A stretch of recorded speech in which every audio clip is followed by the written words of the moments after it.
This is my Sunday morning. I had to take Aura for a little walk before I knew I was heading out for half a day. I just wanted to share it with you, this little piece of the walk around Mountain Creek where I live. And here's our little Aura. I wanted to video before this part, her little shadow bouncing along with the sun behind. It's so gorgeous. But I couldn't quite manage everything. It wasn't working. She's happily going for a little walk. But she likes a little walk and then hurry back for breakfast, please.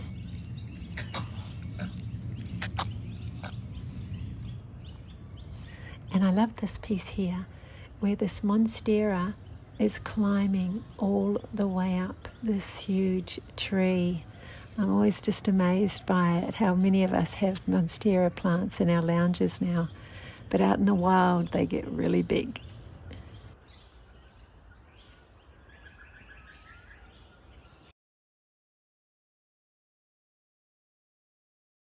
Okay, off I go. Going to do my first Urban Sketches group meet-up.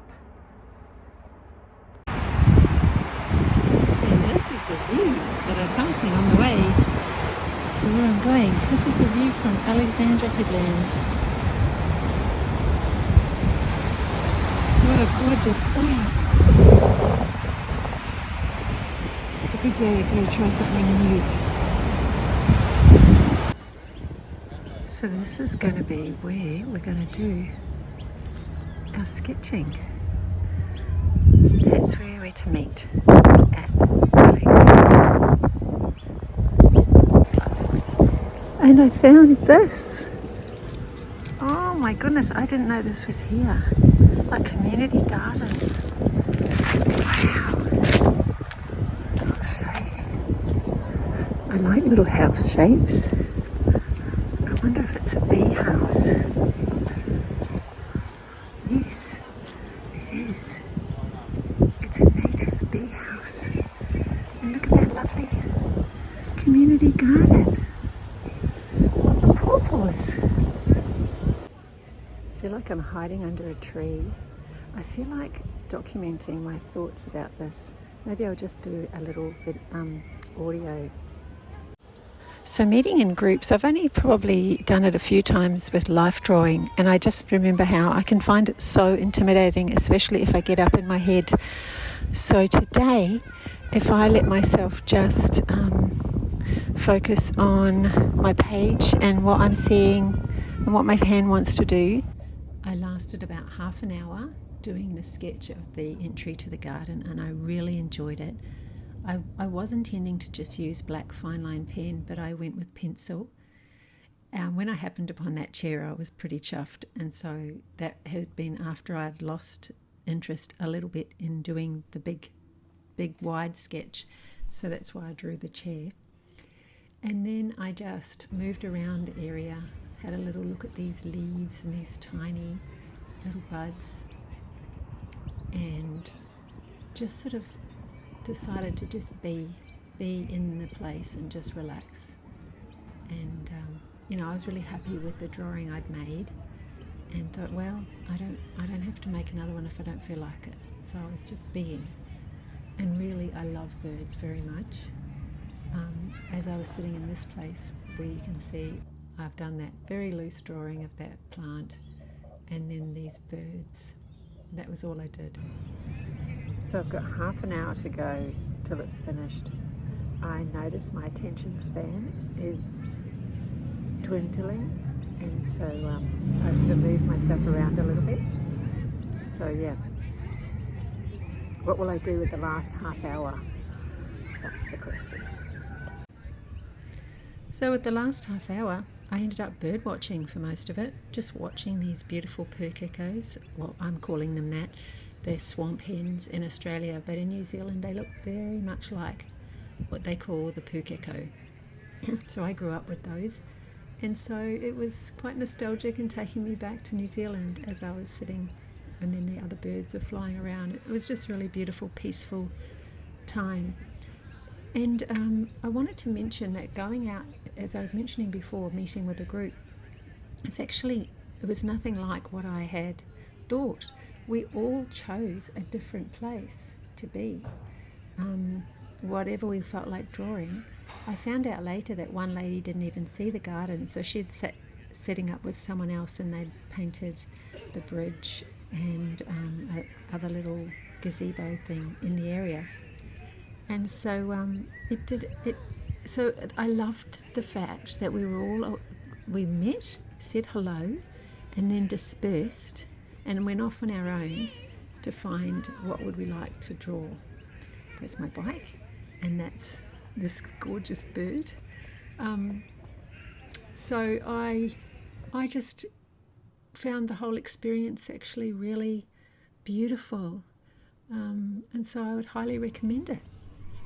This bird made me laugh. It was going all around the edge as if it was thinking of jumping in, and then it just decided, no, I'm just going to have some grass instead. And then I just carried on filming it, and it just was hilarious. It was coming up really close, and I was pretty excited, and then it decided, no, actually no, I've changed my mind. No, I've got to go do something over here. It's really important. I don't know why I was thinking of that direction. Off I go. I could just almost hear it, like just the crazy, like I feel inside.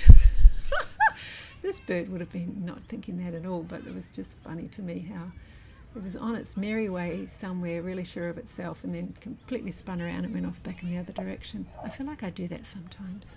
I do that sometimes in my art or in my thinking.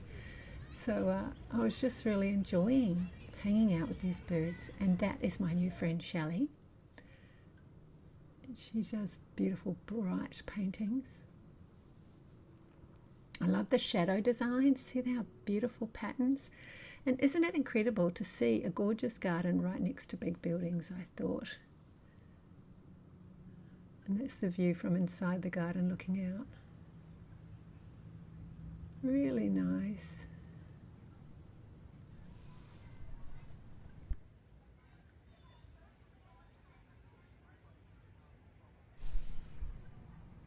And the palm trees, and the sun shining. It really was a perfect morning. It really filled up my heart and spirit with joy to take myself to do this. Yeah. And so different when you meet with a group to go and do something. And so I really highly recommend urban sketches. In your city there might be one, a group meeting. And then I wanted to just get up close and personal to some of these very beautiful shapes. Look at those darling little tomatoes.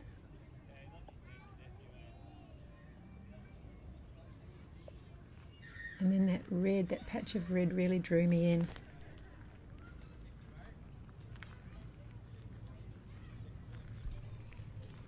Little marigolds.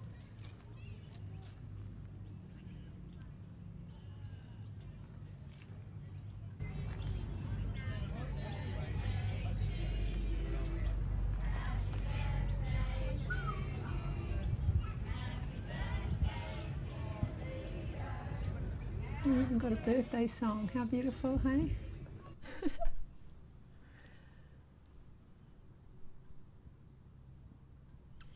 And these are just some flowers. I loved the shapes of all these different white ones, pink ones.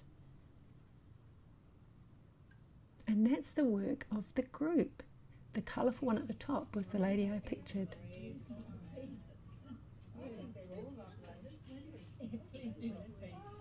Yes.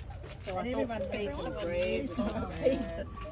I think they're all lovely. Please do not feed. Oh, I love it.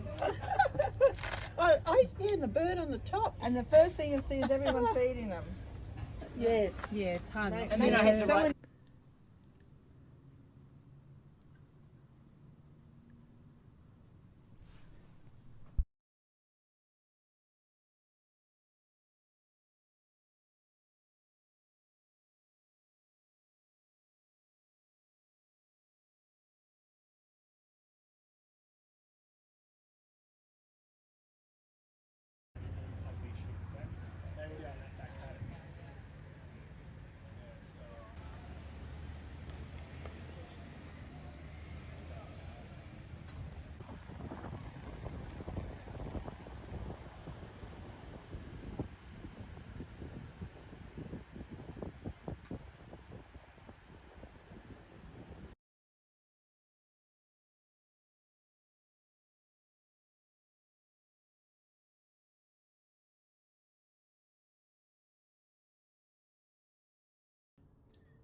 want to talk a little bit about sensitivity, being highly sensitive. Maybe you identify as an HSP, highly sensitive person. I know I do. And I was thinking how I'm affected, or how I feel the effects of that within my art practice. I mean, I can think right back to when I was young in my school reports. The comments almost every year would be, she's too sensitive, she's too thin-skinned, she needs to get a tougher skin, were the comments on my report. And so it's so refreshing now to receive different teaching from people like Lee Harris Energy, Anita Moorjani, she wrote the book Dying to Be Me. They both teach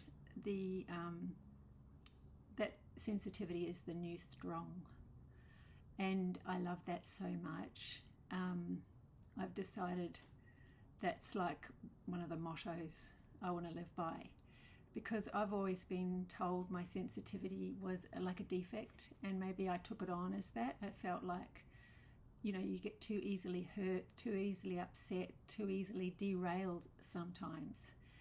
But I wanted to talk a bit about how things are going at the moment after being an artist, practicing artist for 22 years,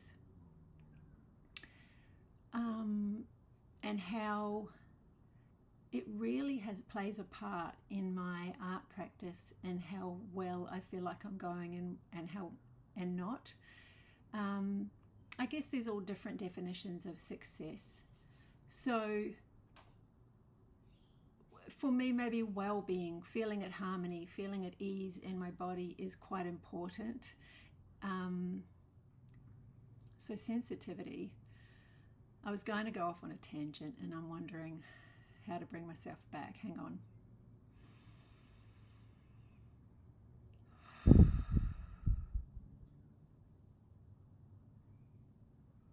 Perhaps I can speak a little bit about resonance. As when you're really highly sensitive, you feel the energy in the room, with other people. It may be why sometimes it's really difficult to be around large groups of people, because there's a lot of energy coming from each person. And if you're really empathic and haven't kind of taken the awareness to sort of maybe, shield yourself a little bit, but have an awareness that you tuck in your empathy, tuck it in and have it for yourself first before you extend it out to everyone else. Make sure you're taken care of, and how much better, there's no better way than you taking care of yourself, because then you're not requiring of anyone else to be different to what they are. But that makes a huge difference, I've noticed, when I go into social situations or gatherings, whatever. I might have to have quite a chat to myself in the car before I go in. Taking care of your energy is huge. I was talking with a friend about it this morning at a cafe. We were talking together, we're both artists, and how that energy, we have to check in with ourselves when we're invited or asked to do anything. Rarely now will I find myself saying yes right away. It's like a service of, like it's a healthy boundary, but an act of service that I've promised myself, especially my sensitive self. I've promised her that we'll check in first before I extend my energy out to say yes to things. Because when you're highly sensitive, so let's put it in the context of being an artist, because that's what I live. So that's my sort of area of expertise, I suppose. So when you're an artist, practicing artist, you're highly sensitive, you're aware of not just your own energy running around, but then in the room you're in, the home you're in, the street, and then it just keeps on going out. You can tune into the greater field, the larger energy of the world. That's probably why it's really helpful for me not to watch the news very much at all. I can pick up snippets, and my husband often filters through what I need to know, bless him. I really appreciate that, really appreciate that, because the news is an artificial thing that we're given. It's just because it's happening, it doesn't mean I have to know about it, because 99 times out of 100 I can't do anything about it. So it actually is just loading on too much information for most of us to handle. We receive too much information. Put on top of that I'm a very curious person, I'm a seeker, and so I'm always learning and listening to things, and that I think is currently my edge. I've realized that over listening even to art podcasts, if I listen to too many, I get overwhelmed. And it's so tricky, because sometimes you start out listening to one and you're so uplifted and so enlivened by it, you grab your art materials and it's made you want to paint. And that to me is like the best. It's the best when some outside input can be so much of a resonant gift to you that it just sparks your creative energy and off you go. That's cool. I love when I listen to conversations of artists and they speak about their experience, the good, the bad, the indifferent. They can be wonderful. But what I've noticed is that with that high sensitivity, there's a real delicate balance. It's like the information can be really helpful, really helpful, and then there's like a tipping point, and it crosses over into you've had too much. Now you're comparing. They sound like a unicorn, everything's going amazing for them, and bang, you find yourself really disrupted, not able to do the creative thing that you are in the studio wanting to do. So the energy that you're feeling and the energy that you want to put into your artwork, your professional artwork. So this is another reason why the sketchbook practice is becoming so important, or work on paper or other things other than finished canvases, how it's becoming so important. My computer died when I was in the middle of recording, and as I was editing I realized I kind of stopped mid-train of thought and went on to something else. What I was starting to talk about was how important I've discovered my sketchbook and these works on paper that lately I've been doing. I haven't shared all of them here yet. I've just sort of been doing several still lifes over and over again. What I've realized is, because I started out painting by learning from a friend, an artist friend, so one day a week for 4 years I would go to his place and he taught me how to paint, and he also owned a gallery. And so shortly after, starting, maybe a couple of years after I'd been painting, he started to put my work in the gallery and sell it. So he was still helping me quite a lot with what I was painting. I would say what subject I wanted, but he'd help me with design and everything, and it helped me as I was painting. So it was really like a bit of a collaborative effort in a way, and that was all great. And then I worked, and then some years later left his gallery and moved to another gallery. And so what I'm realizing now, like, it's a bit of a revelation. I missed out the part, I didn't go to art school, and so I missed out the part of making heaps of crap work to learn all of the ways and things that I love, the materials that I'd love, the marks I'd want to make, the things that really bring me to life.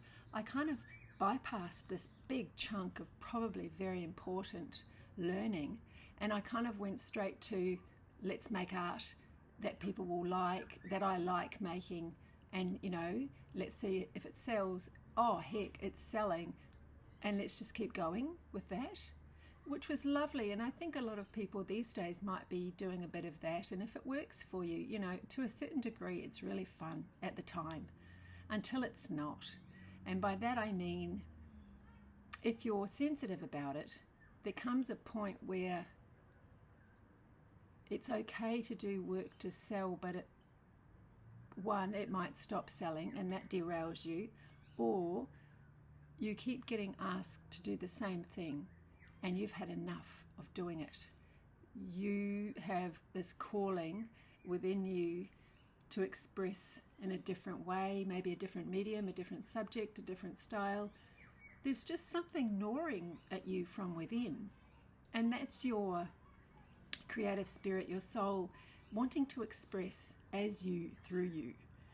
And if you just stay in this little containment of what the market wants from you, you might find that unsatisfying.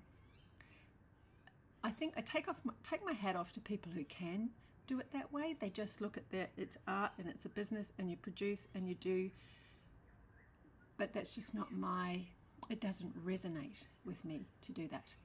So hopefully now I can pick up where I was going off on another tangent with the recording, but I wanted to pop that little piece in. Hopefully it strings together somewhat. So yeah, being highly sensitive and realizing what level out of 100, we'll say like cup full there, what level is it when so up here you're like the happy joy, can't wait to paint, I'm in, and you drop into your bliss, you put the music on and off you go, or you might even listen to a podcast and everything's fine. And then there's an energy level that when it comes down, there's a tipping point somewhere, it depends what it is for you, where something happens and the work you're creating is no longer, you're not in alignment. Your energy has gone off somewhere else, or you're in your head talking nonsense to yourself, or you're comparing, or you're hurrying, or you're doing something else. So I find it's really interesting to start to be aware of that level and how does it feel in your body when you tip that point from being, I was going okay, now I'm not. What happened? To start to be aware of what's happening to take you out. And I think that's what I'm realizing, is that for me, that over listening to other voices becomes like an addiction to maybe a little bit of that being validated, needing so much to hear that you're not crazy, that other people get it, that's quite nice. I don't know, I could be being a bit overly critical of it, but that's something that I'm thinking of at the moment. That's currently my sort of edge, is where is that tipping point and what is it that's taking me out, and sort of weeding out those things to see if I can just, it's like my Virgo self wants to say be more efficient, which sounds really dry. But I guess,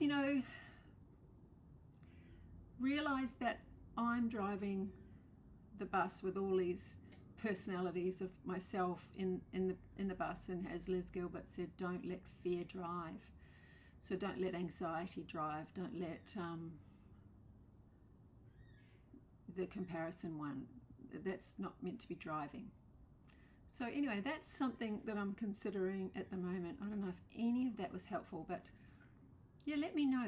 What do you make of being highly sensitive within your art practice? What's some things that help you? Because sometimes maybe if there's a discussion down below, feel free to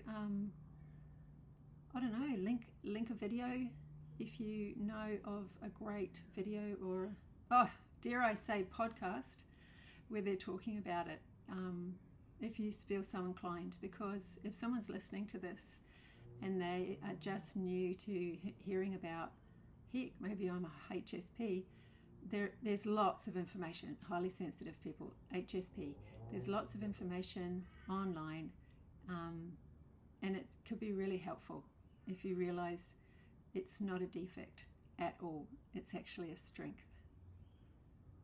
I think that might be the last of me riffing on sensitivity just for now. It might be a topic I return to, especially if you let me know in the comments that this resonates, you'd like to hear more about it. But I've got a little exercise that I did the other day when I was feeling jangly and not able to focus, and like I was saying, down the level of where I wanted to be. I couldn't paint. And so I did a little exercise that I learnt from Shiloh Sophia McLeod, and I've called it a container of feels. So I videoed the process so that I could share it here with you, but you'll be able to pause the video as I'm going, if you like, as I'm going through each step. If you pause the video, you'd be able to take yourself through the steps as well. So I've recorded this little process that where you get your energy down on the page in a unique little way, and you take yourself through these few little steps and come out the other end, and it can be quite amazing, the self-inquiry and the information that you glean by putting your hand to paper, listening, using your words, using your drawing. All your faculties are going into this little exercise to focus down on for a few minutes. And yeah, I'll be really interested to hear if you try this at home and how it goes for you. I'd love to hear.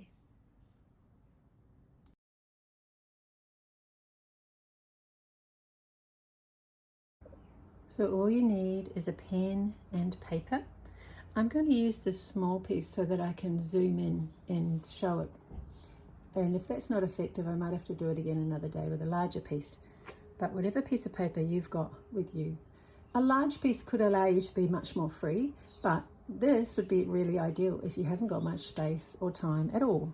So a small piece of paper and a pen, and on the page you draw a container of any shape, any container.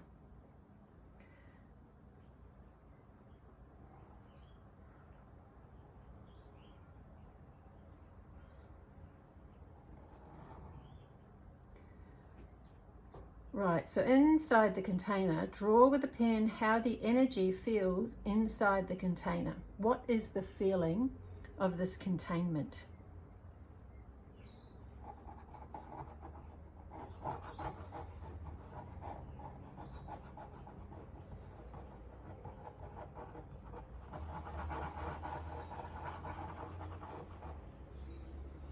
And then you let it out of the container somehow. So you can pour it out, overflow it, bust or break it out, explode, trickle, whatever you feel like doing to get that energy out of that container. I feel like smashing it and letting it pour out through that smashing. And what is the feeling you had expressing the energy inside the container? So what is the feeling I had expressing the energy inside the container? I feel like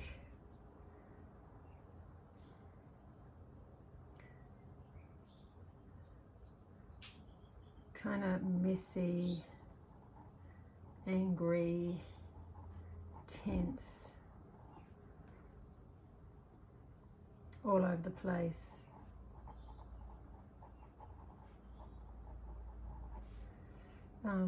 Scrambled. So much to go in there.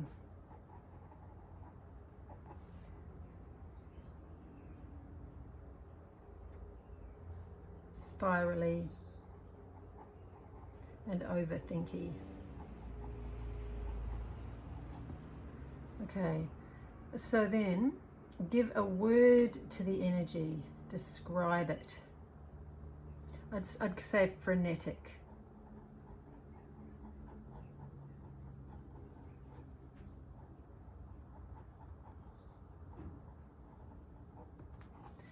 Now, what you do next is a word for the container. What is a word for this container?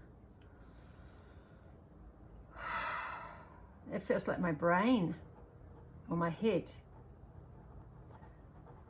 My head.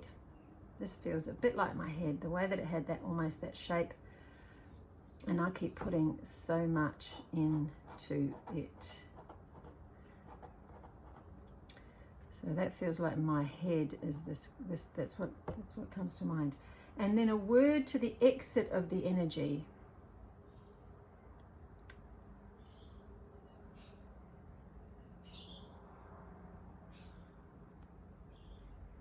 Smash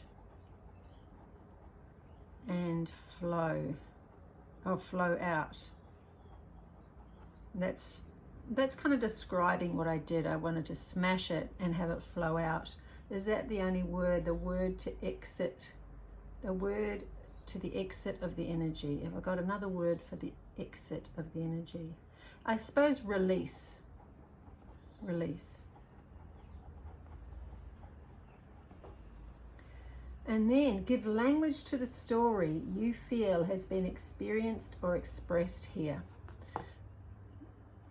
Okay, language to the story I feel has been experienced or expressed here. It's I'm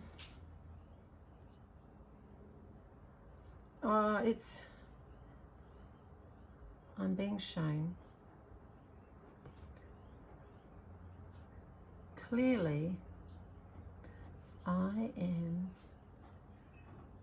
trying to put in or take in too much external information. My head is full. Do I want to wait for the, say, 3-day headache, which is what sometimes I end up with, a 3-day headache? Or do I want to listen to this nudge here? This is blatantly obvious and showing me where I'm at.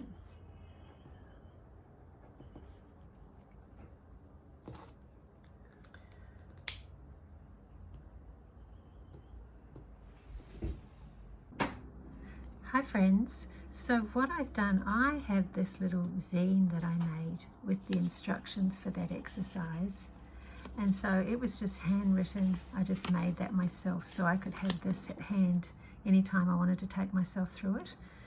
So this morning I've made a new one. My printer is being really stupid and not printing properly. But I've made this little zine and I've uploaded it onto my little course, Let's Make Zines, and I've put it as a special price at the moment for you. So just $9, and you can have my Let's Make Zines class if that helps, if it's something you'd like, to have some of these little zines that you can fold and have your own little library.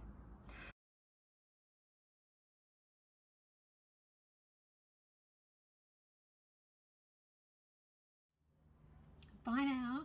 Thanks so much for visiting with me. And did you do that exercise? Do you want to? I'd love to hear. And maybe I'll put a timestamp below so that you can easily find it if you want to come back, if you haven't got time right now. And yeah, thanks so much for joining. And if you think of someone you'd love to share this with, if you want to like and subscribe to the channel, it'd be beautiful to see it grow. Maybe like a little mushroom. We'll see. Thanks so much. See you next time. Bye.